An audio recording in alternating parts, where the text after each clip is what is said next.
ಮನೆಗೆ metre reader ಬರ್ತಾರೆ ಅಂದರೆ ವಿದ್ಯುತ್ ಮೀಟರ್ ನೋಡೋದಕ್ಕೆ ಅಂತಲೇ ಭಾವಿಸ್ತೀರಿ. ಆದರೆ ಈ ಬಾರಿ ಮೀಟರ್ ರೀಡರ್ಗಳು ಕರೆಂಟ್ ಬಿಲ್ ಕೊಡೋ ಬದಲಿಗೆ ನಿಮ್ಮ ಮತದಾರರ ಗುರುತಿನ ಚೀಟಿ, ಪ್ಯಾನ್ ಕಾರ್ಡ್, ಜಾತಿ ಪ್ರಮಾಣ ಪತ್ರದ ಮಾಹಿತಿಯನ್ನು ಕೂಡ ಕೇಳ್ತಾರೆ. ಹೌದು, ಸರ್ಕಾರ ಗ್ಯಾರಂಟಿಗಳಿಗೂ ಕೂಡ ಫಿಲ್ಟರ್ ಕೆಲಸ ಶುರು ಮಾಡಿದೆ. ಅದರಲ್ಲೂ ಗೃಹಜ್ಯೋತಿ ಗ್ಯಾರಂಟಿಗೆ ಜರಡಿ ಹಿಡಿತಾ ಇದೆ. ಅಷ್ಟೇ ಅಲ್ಲ, ಈಗ ನಡೀತಾ ಇರುವಂತಹ ಗೃಹಜ್ಯೋತಿ ಪರಿಶೀಲನೆಗೆ SIRಗೆ ಕೌಂಟರ್ ಕೊಡುತ್ತಾ ಅನ್ನೋ ಪ್ರಶ್ನೆ ಕೂಡ ಮೂಡಿದೆ. ಯಾಕೆ ಅಂತೀರಾ? ಇಲ್ಲಿದೆ ನೋಡಿ ರಿಪೋರ್ಟ್. ಗೃಹಜ್ಯೋತಿಯಲ್ಲಿ ಎಲ್ಲ ಡೀಟೇಲ್ಸ್ ತಗೊಳ್ತಾ ಇದೀವಿ. ಅವಾಗ ಹೇಳಿದ್ರು 200 ಯೂನಿಟ್ ಫ್ರೀ. ಈಗ ಯಾಕೆ ಕಂಡೀಷನ್? ಜಾತಿ ಪತ್ರ ಇಟ್ಕೊಡ್ಬೇಕು, ಜಾತಿ ಹೆಸರು ಬರೆದ್ರೆ ಸಾಕು. ಯಾಕೋ ಒಂದು ದೊಡ್ಡ ಷಡ್ಯಂತ್ರನೇ ಮಾಡ್ದಂಗಿದೆ. ಅದು ಅರ್ಹರಲ್ಲದ ಯಾರು ಇದ್ಬಿಟ್ಟು ಅವ್ರನ್ನ ಮಾತ್ರ ಇದು ಮಾಡ್ತೀವಿ. ಅನರ್ಹರಿಗೆ ಗ್ಯಾರಂಟಿ ಯೋಜನೆ ಲಾಭ ಸಿಗಬಾರದು ಅಂತ ಸರ್ಕಾರ ಗ್ಯಾರಂಟಿ ಯೋಜನೆಗಳಿಗೆ ಫಿಲ್ಟರ್ ಮಾಡ್ತಿದೆ. ಇದರ ಭಾಗವಾಗಿಯೇ ಇಂದಿನಿಂದಲೇ ರಾಜ್ಯಾದ್ಯಂತ ಆಪರೇಷನ್ ಗೃಹಜ್ಯೋತಿ ಶುರುವಾಗಿದೆ. ಹೌದು, ನಿಮ್ಮ ಮನೆ ಬಾಗಿಲಿಗೆ ಮೀಟರ್ ರೀಡರ್ಸ್ ಬರ್ತಿದ್ದಾರೆ. ಬೆಸ್ಕಾಂ, ಹೆಸ್ಕಾಂ, ಮೆಸ್ಕಾಂ ಸೇರಿದಂತೆ 5 ಎಸ್ಕಾಂ ವ್ಯಾಪ್ತಿಯಲ್ಲಿ ಸರ್ಕಾರದ ಮೆಗಾ ಸರ್ಜರಿ ಶುರುವಾಗಿದೆ. ಮನೆ ಮನೆಗೂ ಬರೋ ಮೀಟರ್ ರೀಡರ್ಸ್ ನೀವು ಕೊಟ್ಟಿರೋ ಮಾಹಿತಿ ಅಸಲಿಯೋ ನಕಲಿಯೋ ಅಂತ ಸ್ಪಾಟ್ನಲ್ಲೇ ಜಾಲಾಡಲಿದ್ದಾರೆ. ಸರ್ಕಾರ ಹೇಳೋದು ಒಂದೇ, ಅದೇನು ಅಂದ್ರೆ ಫಲಾನುಭವಿಗಳ ಮಾಹಿತಿಯನ್ನ ನವೀಕರಿಸೋ ಪ್ರಕ್ರಿಯೆ ಇದಾಗಿದೆ. ಆದ್ರೆ ಈ ಪರಿಶೀಲನೆಯಲ್ಲಿ ಕೇಳಲಾಗ್ತಿರೋ ದಾಖಲೆಗಳೇ ಇದೀಗ ಹೊಸ ಚರ್ಚೆಗೆ ಕಾರಣವಾಗಿವೆ.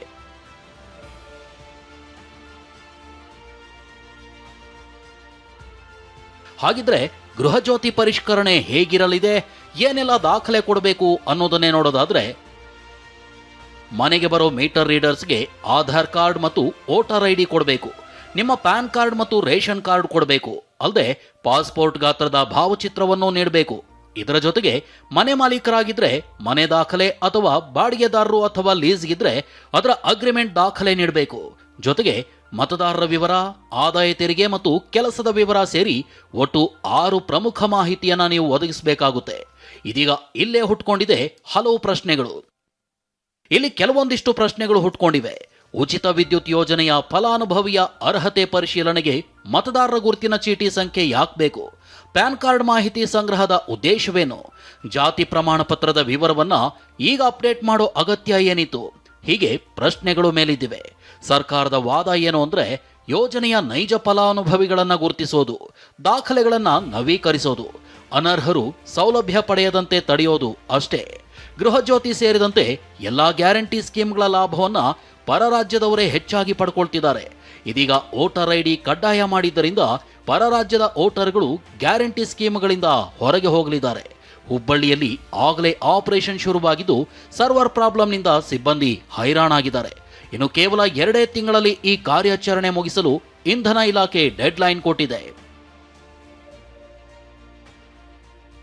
ಸ್ವತಃ ಇಂಧನ ಸಚಿವ KJ ಜಾರ್ಜ್ ಏನ್ ಹೇಳ್ತಿದ್ದಾರೆ ಅಂದ್ರೆ, ಯಾವುದೇ ಪರಿಷ್ಕರಣೆ ಮಾಡ್ತಿಲ್ಲ, ಎಲ್ಲ ಡೀಟೇಲ್ಸ್ ತೆಗೆದುಕೊಳ್ತೀವಿ, ಗೃಹಜ್ಯೋತಿಗೆ ಜಾತಿ ಪ್ರಮಾಣ ಪತ್ರದ ಅವಶ್ಯಕತೆ ಇಲ್ಲ ಅಂದಿದ್ದಾರೆ. ಪರಿಷ್ಕರಣೆ ಇಲ್ಲ, ಗೃಹಜ್ಯೋತಿಯಲ್ಲಿ ಎಲ್ಲ ಡೀಟೇಲ್ಸ್ ತಗೊಳ್ತಾ ಇದೀವಿ. ಅದು ಅರ್ಹರಲ್ಲದ ಯಾರು ಇದ್ಬಿಟ್ಟು ಅವ್ರನ್ನ ಮಾತ್ರ ಇದು ಮಾಡ್ತೀವಿ. ಅರ್ಹರಿಗೆ ಯಾರೆಲ್ಲ ಅರ್ಹರಿದ್ದಾರೆ, ಎಲಿಜಿಬಿಲಿಟಿ ಇದ್ದಾರೆ ಅದ್ರ ಪಕ್ಕ ಅವ್ರಿಗೆ ಕೊಡ್ತೀವಿ. ನೋಡಿ, ಜಾತಿ ಪತ್ರ ಇಟ್ಕೊಡ್ಬೇಕು, ಜಾತಿ ಹೆಸರು ಬರೆದ್ರೆ ಸಾಕು. ಇದು ಮೇಲ್ನೋಟಕ್ಕೆ ಕಾಣೋ ಕಾರಣವಾದ್ರೆ ಇದರ ಹಿಂದೆ ಭಾರಿ ದೊಡ್ಡ ಪೊಲಿಟಿಕಲ್ ಪ್ಲಾನ್ ಅಡಗಿದೆಯಾ? ಯಾಕಂದ್ರೆ ರಾಜಕೀಯ ವಲಯದಲ್ಲಿ ಈ ವಿವರಣೆಗಿಂತಲೂ ದೊಡ್ಡ ಪ್ರಶ್ನೆಗಳು ಕೇಳಿ ಬರ್ತಿವೆ. ಮತದಾರರ ಗುರುತಿನ ಚೀಟಿ ಸಂಖ್ಯೆಯನ್ನು ಸಂಗ್ರಹಿಸುವ ಮೂಲಕ ಸರ್ಕಾರ ತನ್ನದೇ ಆದ ಸಮಗ್ರ ಡೇಟಾಬೇಸ್ ರೂಪಿಸಿಕೊಳ್ಳಲು ಮುಂದಾಗಿದೆಯಾ ಅನ್ನೋ ಅನುಮಾನಗಳು ವ್ಯಕ್ತವಾಗ್ತಿವೆ. ಜಾತಿ ಹಾಗೂ ಸಾಮಾಜಿಕ ವರ್ಗಗಳ ಮಾಹಿತಿಯನ್ನು ಒಂದು ವೇಳೆ ಅಪ್ಡೇಟ್ ಮಾಡ್ತಿರೋದರ ಹಿಂದೆ ಯಾವುದೇ ಆಡಳಿತಾತ್ಮಕ ಅಥವಾ ರಾಜಕೀಯ ಉದ್ದೇಶ ಇದೆಯಾ ಅನ್ನೋ ಚರ್ಚೆಯೂ ನಡೀತಿದೆ. ದೇಶದ ಕೆಲ ಭಾಗಗಳಲ್ಲಿ ಮತದಾರರ ಪಟ್ಟಿಯ ವಿಶೇಷ ಪರಿಷ್ಕರಣೆ ಕುರಿತು ಚರ್ಚೆಗಳು ನಡೆಯುತ್ತಿರೋ ಸಂದರ್ಭದಲ್ಲೇ ಕರ್ನಾಟಕದಲ್ಲಿ ಗೃಹಜ್ಯೋತಿ ಫಲಾನುಭವಿಗಳಿಂದ ಎಪಿಕ್ ಸಂಖ್ಯೆಯನ್ನು ಪಡೆಯುತ್ತಿರೋದು ಈ ಚರ್ಚೆಗೆ ಇನ್ನಷ್ಟು ಇಂಧನ ಸುರಿದಂತಾಗಿದೆ.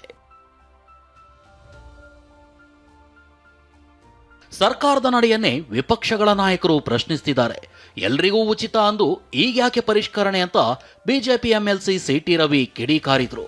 ಅವಾಗ ಹೇಳಿದರು 200 ಯೂನಿಟ್ ಫ್ರೀ. ಈಗ ಯಾಕೆ ಕಂಡೀಷನ್ನು? ಅವಾಗ ಬೇಕೋ ಬೇಡವೋ? ಈಗ ಬೇಡ ಅಂದವರು ನೀವು ಅದನ್ನು ಗಿವ್ ಇಟ್ ಪಾಲಿಸಿ ಮೂಲಕ ಕೊಟ್ಬಿಡಿ ಅಂತ ಕೇಳ್ತಿದ್ದಾರೆ. ಆವಾಗ ಕಾಕಾ ಪಾಟೀಲ್ಗೂ ಫ್ರೀ, ಮಾದೇವಪ್ಪಂಗೂ ಫ್ರೀ, ಜಮೀರ್ ಅಹ್ಮದ್ಗೂ ಫ್ರೀ. ಈಗ ಯಾಕೆ ಕಂಡೀಷನ್ನು? ವಿಪಕ್ಷ ನಾಯಕ ಆರ್ ಅಶೋಕ್ ಕೆಂಡಾಮಂಡಲವಾಗಿದ್ದಾರೆ. ಚುನಾವಣೆಗೂ ಮುನ್ನ ಉಚಿತ ಅಂತ ಬೊಬ್ಬೆ ಹೊಡೆದು ಅಧಿಕಾರಕ್ಕೆ ಬಂದ್ರು. ಈಗ ಖಜಾನೆ ದಿವಾಳಿಯಾಗಿದೆ ಅನ್ನೋದನ್ನ ಮುಚ್ಚಿಡೋಕೆ ಈ ಕತ್ತರಿ ಪ್ರಯೋಗ ಮಾಡ್ತಿದ್ದಾರೆ ಅಂತ ಪೋಸ್ಟ್ ಮಾಡಿದ್ದಾರೆ. ಇದಕ್ಕೆ ಮಾಜಿ ಸಚಿವ ಮಧು ಬಂಗಾರಪ್ಪ ತಿರುಗೇಟು ಕೊಟ್ರು. ಮಾನ್ಯ ಮುಖ್ಯಮಂತ್ರಿಗಳು ಹೇಳಿರೋದು ಯಾರು ತಗೊಂಡು ಹೋಗಿದ್ದಾರೆ ಅವರಿಗೆಲ್ಲ ಅಫ್ಕೋರ್ಸ್ BJPಯವರು ಅದನ್ನ ವಿರೋಧ ಮಾಡ್ತಾರೆ. ನಾನು ನಿಮಗೆ ಪ್ರಶ್ನೆ ಕೇಳೋದು, ಬೇರೆ ರಾಜ್ಯದವ್ರು ತಗೋಬೋದಾ? ಅವ್ರಿಗಿಲ್ಲಿ ಮತ ಇಲ್ಲ ಅಂದರೆ ಅವ್ರು ತಗೋಬೋದಾ?